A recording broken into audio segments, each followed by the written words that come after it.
dos villes tiene el Langreo, dos villes con gran solera, una que se llama Sama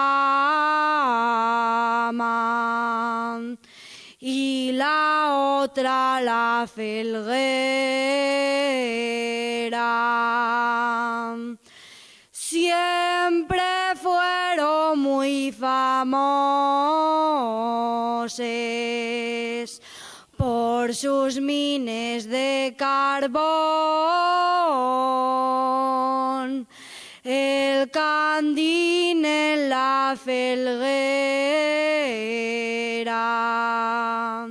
y en Sama el Pozo el Fondón. Unos dicen viva Sama, otros viva la Felguera, y yo que soy angreana, viva la cuenca minera.